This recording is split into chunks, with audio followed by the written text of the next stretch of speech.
This is a WLBT 4:30 p.m. report. Stephanie Belfont joins us now, and today we're talking about something that just about everyone has experienced, some much more than others, and that is sinus infections. If you have questions, you can send them to the doctors at WLBT.net. Thank you, Maggie. Joining us today to help answer some of the many questions we have about sinus infections is Dr. Michael Osborne, who's on staff with the Mississippi Ear, Nose, and Throat Surgical Associates. Dr. Osborne, thank you for joining us. Thank you for having me. Does everybody at one time or another have a sinus problem? It seems like it. That is just part of being a human. You know, everyone's going to have allergies or sinus infection one time or another in their life. Now, tell us where the sinuses are located, and once you get congested, you know about it. You feel it in your head, and Right. Especially the sinus headaches, they can be terrible. Yeah, there are a lot of symptoms associated with sinus problems, but, you know, everybody's a little bit different, but in general, we have several sets of sinuses. We have some sinuses in the middle part of the face called the maxillary sinuses, sinuses between the eyes, and sinuses in the forehead. And also, there's some deep sinuses behind those also.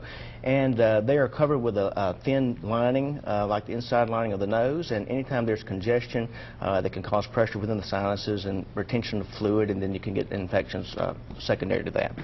Is that like a membrane then? It is. It's a soft, sticky lining, sort of like the lining of your mouth, but just a little bit different, and it tends to become more congested when you encounter pollens or any kind of airborne irritants. It can also become swollen when you have bacterial infections or viral infections too. And that in itself can cause symptoms of pressure within the face and give you headaches, facial pressure, which a lot of people, not truly headache, but facial discomfort, and then you can get secondary infections with all that congestion because of retained mucus that builds up in the sinuses. But there are air-filled structures, and typically they are filled with air, but whenever you have congestion, that we typically make mucus all the time.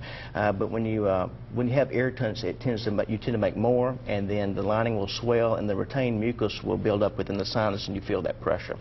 And we have bacteria in our nose and throat even when we're healthy.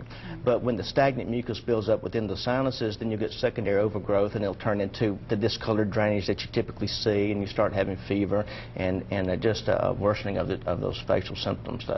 What's the difference in allergies and a sinus infection? Because a lot of times we get it mixed up. It may just be an allergy, but a sinus infection, I know for me, causes a lot more discomfort than just allergies. Well, typically, most people have allergy-type symptoms, or they have perennial rhinitis with a runny nose. But yeah, the nose is, again, the sticky lining has a lot of immune cells, and the nasal cavity is just an entranceway for things into the body. If say you're out and about and you see all this pollen and you see things bloom, we're about to have an early allergy season, it looks like.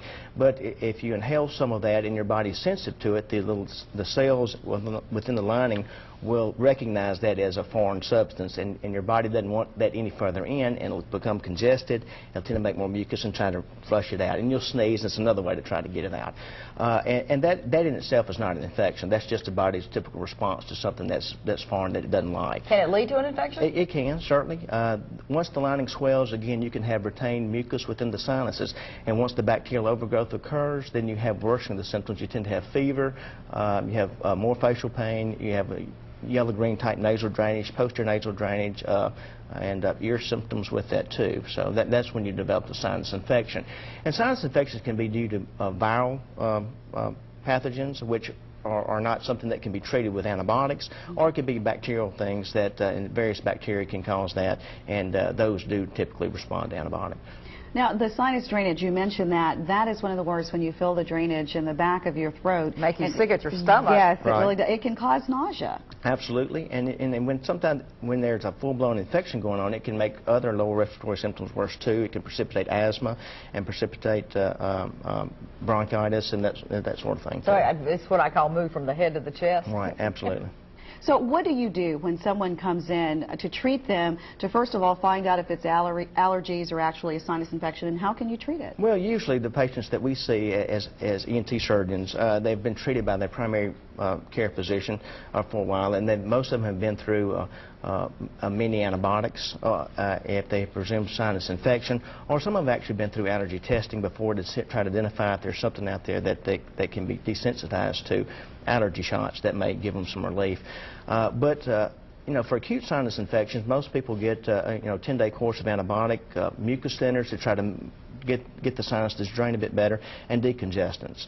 We try to avoid antihistamines during that time because that tends to make the drainage a little thicker, and you know, that's good for allergy treatment, but if you've got a sinus infection, you don't want to use those. People that have experienced chronic sinus infections, either they're having multiple infections, one right behind the other, they'll seem to clear up, but after they get off antibiotics, a couple of weeks later it comes right back again. Or those that have had such prolonged periods of antibiotics, 3 or 4 weeks at a time, those are the patients that we usually see. And what we try to do is evaluate just to see how the sinuses are draining. Again, those sinus drainage tract, we're always making a little bit of mucus all the time anyway. And when you're making more of that mucus, or if it can't get out, then we're trying to see if there's any some physical obstruction there.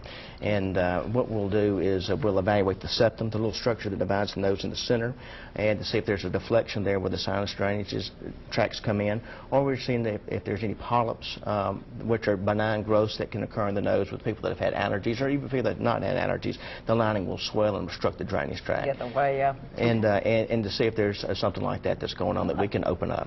Thank you. Thank you. All right, Dr. well, for more Osborn. health news, you can log on to our website and click on Medical Matters. I learned so much. Thank you so I did much. too. You're welcome.